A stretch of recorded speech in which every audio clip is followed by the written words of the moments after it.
Well, hey there, everybody. It's Chris from the Rate the Record podcast, and yes, doing another NMR, trying to keep them somewhat frequent. So here I am, and I got 4 brand new songs to check out that have come out recently. I've listened to them, I have opinions on them. I want to hear your opinions on them too if you feel like checking them out. So we can just jump into that. Or I can at least jump over here first and remind you that if you like what you see and we're here today, remember there's one thing, a bunch of things, or all the things I'm about to list that you can do to help support the show. That is like, subscribe, rate, share, comment, and follow. 6 quick, free, easy things right there. Thank you very much for doing that. And without further ado, let's get on with the music. So first up on the list today, we have Foo Fighters' brand new song out now called Today's Song. I guess it is today's song considering I'm reviewing this today at the point of me recording that. Anyways, I digress. Brand new Foo Fighters track. I found that this feels like a number of Foo Fighters songs that start the exact same way this one does. And by that I mean like you have that soft-spoken intro, kind of minimal too, and then eventually it leads up to that big instrumental break. But at least what follows with this one actually feels pretty good. The heavy halftime feel actually sounds really good here, but I will say that every once in a while the production does sound a little blown out. But it's actually got something of an old school warmth to it, which is actually kind of welcoming considering how many new rock and metal tracks just sound overly digitally polished. I'm not saying that this song doesn't have digital production to it or anything like that. I honestly don't know the behind the scenes of it. But with that said, there's something that just feels really nice when you're listening to this one. And overall, I can say it was better than I was expecting, like honestly. Definitely better than most of the Foo Fighter tracks that have come out in the last 15 years or so. Not all of them, but some of them for sure. Next on the list, we have the band Igorrr. I have to hold that R because there's at least 3 R's in that title. They have a brand new song out called Infestis, and there's a lot of thumping cinematic quality percussion that really does a good job of building everything up. That and it's mixed with these like really kind of weirdly atmospheric, intense horns. It sounds like a lot of like traditional instrumentation of sorts. I can't point out exactly from where, and I don't want to pretend like I know, but it does sound pretty cool overall. So this one's not actually as absolutely crazy as some of their past works. If you're familiar with their discography, you know it can get pretty crazy with their writing and everything like that. This one just feels like it's more of a very focused, heavy, and dark pounding metal track. Even as straightforward as a good chunk of the song actually is, it's still incredibly well crafted and just well executed. And overall, I can kind of leave it there. I mean, it's an excellent tune, don't get me wrong. There's a lot to dig through with this one. And again, don't go into this anticipating Igorr's crazier half of their discography or anything like that. This is just dark, heavy, brooding music. Check it out, you might like it. Third up on the list today, we have the band Good Charlotte with the song Rejects. Does anybody else remember when Good Charlotte actually got popular from the show Undergrads? Like, you know, from like the late 90s, early 2000s era. You know, I'm 36. I was there for the perfect time to watch this band suddenly rise to prominence because they had the theme song for that show. So it's just interesting to still see that they're doing things after all this time. There are things I like about this track. The softer feeling of the verses, the bigger and actually decently pulled choruses, they're all fine, but to be honest, it kind of feels like a little underwhelming in the end. It feels like they were going for some pretty big moments, but with that, it never really feels like it truly hits that peak. It's a pretty short track too. I mean, it clocks in at just under 3 minutes. So honestly, in that time, it did everything it needed to, and it did it pretty efficiently, I gotta say. And overall, just leaving it right there, like actually, this was better than I was anticipating.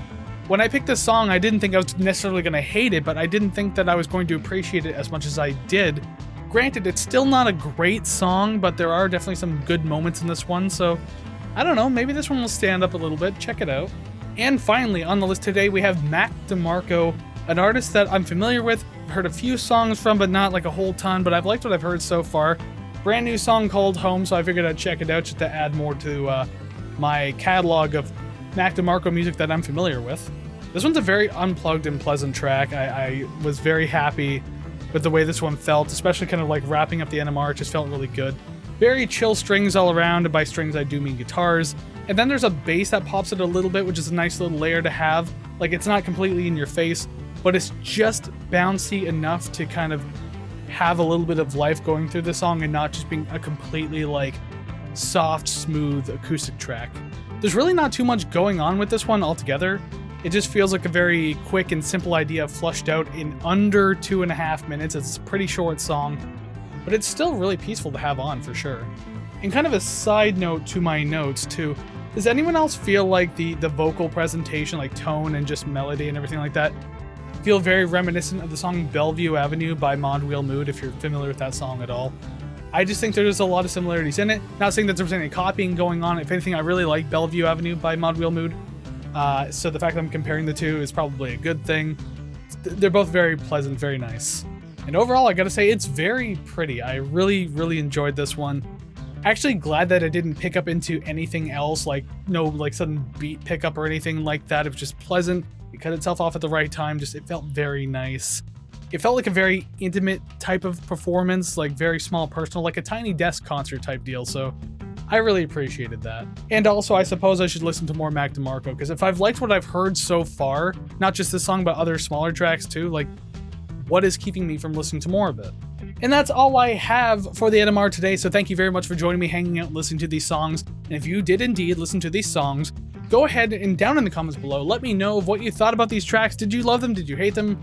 Do you agree or disagree with me? What new music have you been listening to lately? All of that and more I want to know down in the comments. As always, I know this part feels very scripted, but I just have this, what I want to say memorized at this point. But I actually do mean when I say that I am curious to know what you think of these songs or any new songs you've been listening to. Because, I mean, the discourse is just kind of nice to have, and that's kind of why I have this channel, what I want to do with it. I want to talk about music, so please let me know your opinions down in the comments below.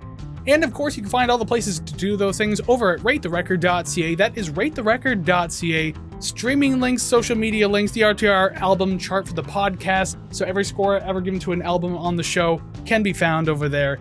And of course, the RTR Club, $3 a month. If you want to financially support the show, it's optional, but the option is indeed yours. Go ahead and check that out if it sounds good to you over at ratetherecord.ca. There's no real channel news to give you right now. Not a whole lot's been going on with the channel, but I will say the podcast is gearing to come back very soon, probably towards the end of the month. I'm kind of building up a new list of albums that I want to do. I'm kind of starting from scratch a little bit. But the one thing you can guarantee, the one thing I'm already planning for, is for the Rate the Record 4-year anniversary coming up towards the end of August. And if you've been on the channel before, you already know what's coming. If not, I'm going to spoil it now. We're doing Pearl Jam, and by we, I mean me, of course. But yes, Pearl Jam, it'll be the 4th time doing it on the show, maybe 5th time. I've lost count at this point, but regardless, it's the anniversary tradition of doing a Pearl Jam album, so you know that's coming up. Everything else, though, I'm going to keep on the down low. It's going to be great. I'm just kind of working around what the scheduling is going to look like and everything like that, so that's fun. I'm also working on a couple of different ideas for different types of videos, too. Doing that 9 Inch Nails set list video kind of inspired me to do a few more things, so I'm just planning those out, and hopefully I'll have some new, fresh, fun content on the channel very soon. But other than that, I have nothing else, so one more time, thank you very much for joining me today. Go listen to even more awesome music, and until then, enjoy yourself. Take care, friends.